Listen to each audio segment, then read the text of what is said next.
Welcome to my channel ज्ञान अड्डा। तो गाइस इस वीडियो में हम फ्यूचर परफेक्ट कॉन्टिन्यूअस टेंस के बारे में पढ़ेंगे, जो कि फ्यूचर टेंस का लास्ट पार्ट है और इस टेंस सेशन का भी लास्ट पार्ट है। तो चलिए सबसे पहले इसका डेफिनेशन देखते हैं। तो इसका इंग्लिश डेफिनेशन है the action of verb which shows continuity of work with respect to a certain time is called future perfect continuous tense. Hindi में इसका परिभाषा क्या है? जिससे आने वाले समय में, आने वाले समय बोले तो आने वाले समय का अर्थ है फ्यूचर टाइम, यानी कि जिससे भविष्य समय में जो अभी समय आने वाला है उसमें एक निश्चित समय से कार्य के लगातार होने का बोध हो, उसे भविष्य पूर्ण निरंतर काल यानी कि फ्यूचर परफेक्ट कॉन्टिन्यूअस टेंस कहते हैं। एग्जाम्पल के थ्रू समझते हैं। वे लोग सोमवार से पढ़ाई कर रहे होंगे। देखिए ये होंगे जो शब्द है, होंगे से हमें पता चलता है कि आने वाला समय है, यानी कि ये भविष्य टाइम है, भविष्य समय है ना। उसके बाद एक निश्चित समय से, एक निश्चित समय इसमें कहाँ है? सोमवार से, है ना। एक निश्चित समय से कार्य के लगातार, कार्य यहाँ पे क्या है? पढ़ाई करना। लगातार होने, लगातार कौन सा शब्द है हिंदी में जो उस क्रिया को लगातार कराने का बोध कराता है? कर रहे, कर रहे, यानी कि रहा रही रहे जहां आएगा उससे क्रिया के लगातार होने का बोध होगा। ठीक है, तो जिससे आने वाले समय में, भविष्य समय में एक निश्चित समय से कार्य के लगातार होने का बोध हो, उसे हम भविष्य पूर्ण निरंतर काल कहते हैं। दूसरा एग्जाम्पल देखते हैं। राधा 3 घंटे से सो रही होगी। होगी यानी कि ये फ्यूचर टाइम है। ठीक है, 3 घंटे से एक निश्चित टाइम है, एक निश्चित समय से, है ना, वो सो रही होगी। सोना क्रिया है और लगातार, जिससे कॉन्टिन्यूअस का बोध होता है, जिसे हम कॉन्टिन्यूअस कहते हैं। सो रही से कॉन्टिन्यूअस होगा। और परफेक्शन की बात क्यों हो रही है? क्योंकि यहां पे एक सर्टेन टाइम है, एक निश्चित समय से। ठीक है, थर्ड एग्जाम्पल देखते हैं। तुम लोग 2002 से परीक्षा की तैयारी कर रहे हो। परीक्षा की तैयारी कर रहे हो, इससे continuous tense, future continuous tense, और 2002 से एक सर्टेन टाइम है, इसीलिए ये होगा तुम लोग 2002 से परीक्षा की तैयारी कर रहे होगा। ये क्या होगा? फ्यूचर परफेक्ट कॉन्टिन्यूअस टेंस होगा। तो चलिए इसके कुछ स्ट्रक्चर्स देखते हैं। ये है अफर्मेटिव सेंटेंस स्ट्रक्चर, जिसे हम सकारात्मक वाक्य संरचना कहते हैं। तो ये क्या होगा इसे हम देखते हैं। Subject plus shall oblique will plus have been plus B four plus object oblique other word plus since oblique for plus specific time. Guys हमने फ्यूचर इंडेफिनिट के फर्स्ट सेशन में हमने ये बता दिया था कि सब्जेक्ट अगर आई वी है तो उसके साथ शैल होगा, बाकी सारे सब्जेक्ट के साथ विल का इस्तेमाल करते हैं। अगर आई वी के साथ अगर कार्य के निश्चितता का बोध हो, जैसे मैं जरूर जाऊंगा, तो उसमें भी हम विल का इस्तेमाल करते हैं।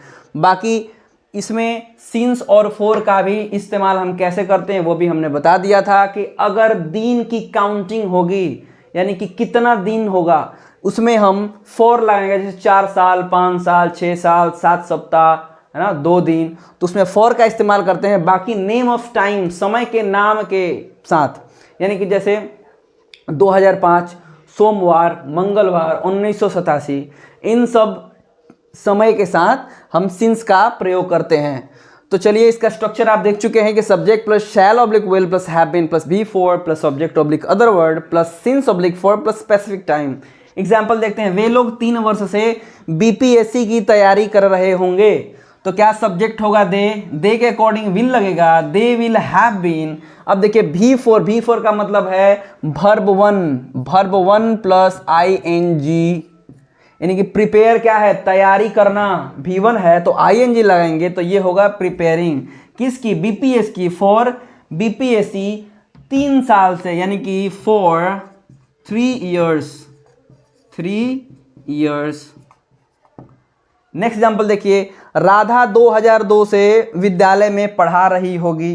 तो राधा नाम है तो इसके साथ विल का इस्तेमाल करेंगे। Radha will have been teaching. Teach है वर्ब 1 और वर्ब 4 है टीचिंग इन स्कूल, विद्यालय में। ये है टाइम का नाम है, this is the name of time, 2002। तो इसके साथ हम सिंस लगाएंगे, सिंस 2002। चलिए इसका नेगेटिव सेंटेंस स्ट्रक्चर देखते हैं। नेगेटिव सेंटेंस स्ट्रक्चर बहुत ही इजी है। इसको देखेंगे। Subject plus shall will plus not. तब have been plus B4 plus subject oblique other word plus since oblique for plus specific time. Example same इसमें बस ना लगा देते हैं। वे लोग 3 वर्ष से BPSC की तैयारी नहीं कर रहे हैं, तो दे विल नॉट। अब देखिए विल नॉट को वोंट भी कह सकते हैं। They won't have been preparing किसका? BPSC, for BPSC, for this is the name of time, this is the number of time for 3 years। ये है इंटरोगेटिव सेंटेंस स्ट्रक्चर, जिसे हम प्रश्नवाचक वाक्य संरचना है। आपको बता दूं कि प्रश्नवाचक उसे कहते हैं जब किसी भी वाक्य में सबसे पहले क्या आए, है ना। क्या वह सो रहा होगा, क्या वे लोग 2002 से पढ़ रहे होंगे, पहले क्या है ना, उसी का स्ट्रक्चर है। ये स्ट्रक्चर है सब shall oblique will plus subject plus have been plus B4 plus object oblique other word plus since oblique for plus specific time. मैं आपको बता चुका हूं कि शैल विल कब लगता है और सिंस और फॉर भी कब लगता है। चलिए डायरेक्टली हम एग्जाम्पल देखते हैं। क्या मोहन सोहन से 3 घंटे से बात कर रहा होगा? Mohan third person singular number है तो इसके साथ विल लगेगा। Will Mohan have been talking to Sohan. Talking क्या है? वर्ब है, वर्ब 4 है टॉकिंग।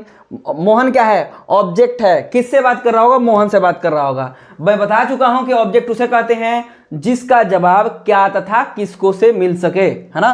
तो इसमें मिल रहा है क्या मोहन सोहन से। मोहन किससे बात कर रहा था? तो सोहन से। तो सोहन क्या है? यहाँ पे ऑब्जेक्ट है। Will Mohan have been talking to Sohan. अब देखिए 3 घंटे से, 3 ये नाम है, this is the amount of time, है ना, you can count it. So अगर कोई भी समय का काउंटिंग होगा, है ना, नंबर्स में होगा, वो समय संख्या में होगा, तो उसके साथ फॉर का इस्तेमाल करते हैं, फॉर 3 hours। ठीक है। अब देखते हैं क्या हम लोग 2003 से रायपुर में बागवानी कर रहे होंगे, तो वी के साथ शैल लगता है। शैल वी हैव बीन, बागवानी करना को गार्डनिंग कहते हैं, गार्डनिंग, है ना। तो B4 है गार्डनिंग इन रायपुर फॉर। अब देखिए यहाँ पे 4 बाय मिस्टेक हो गया है। This is the name of time, 2003 क्या है? नाम है, तो यहाँ पे सिंस लगेगा, सिंस 2003। चलिए ये इंटरोनेगेटिव सेंटेंस स्ट्रक्चर देखते हैं, जिसमें कि क्या भी होता है और उसमें ना भी होता है ना।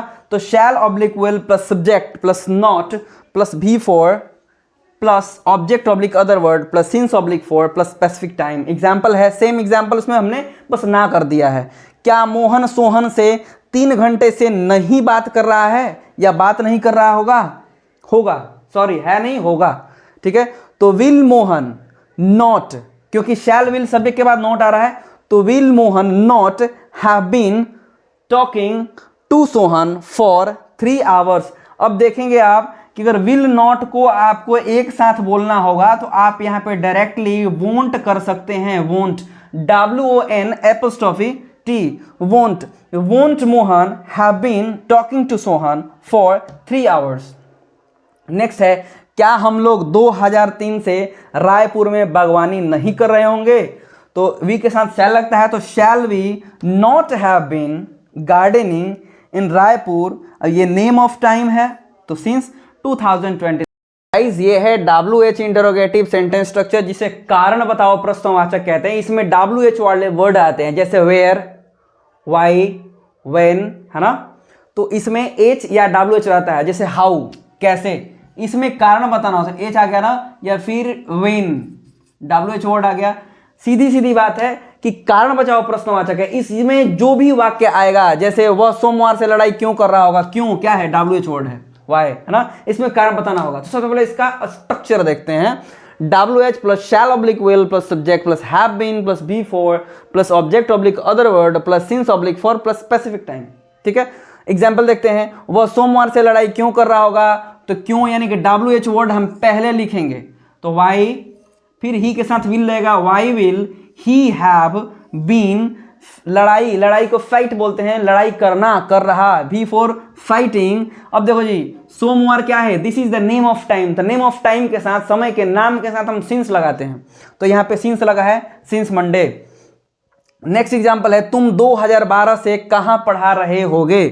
ये है वेयर। अब देखो कहाँ है, तो वेयर, वेयर क्या है? WH वर्ड है, WH वर्ड है ये। तो where will you have been, you के साथ विल लगता है, where will you have been teaching, teach मतलब पढ़ाना, ING लगा तो टीचिंग कब से? 2012 से नाम है, तो सिंस 2012। ठीक है। नेक्स्ट स्ट्रक्चर है डालो एच इंटरनेगेटिव सेंटेंस स्ट्रक्चर। इसमें कुछ नहीं करना है, बस इंटेरोनेगेटिव वाला यानी कि नॉट बस लगा देना है। सेम एग्जांपल देख लेते हैं, वह सोमवार से लड़ाई क्यों नहीं कर रहा होगा। तो यहां पे क्या करेंगे, वाई विल ही, इसके बाद not have been, why will he not have been fighting since Monday. Next example, तुम 2002 से कहां नहीं पढ़ा रहे होगे, तो where will you not, where will you not have been teaching since 2012। एक चीज और है, अगर विल नॉट को आप एक साथ बोलना चाहते हैं तो इसको वोंट कह सकते हैं, where won't you have been teaching since 2012। अगर इसको कहना होगा तो क्या बोलेंगे, why won't he have been teaching since Monday. तो गाइज ये था पूरा डेफिनेशन और पूरे स्ट्रक्चर्स किसके, तो फ्यूचर परफेक्ट कॉन्टिन्यूअस टेंस के, जिसे हम भविष्य पूर्ण निरंतर काल कहते हैं। तो गाइज होप करता हूं कि ये वीडियो आपको पसंद आई होगी। अगर वीडियो पसंद आए तो please don't forget to like, share and subscribe. Thank you very much.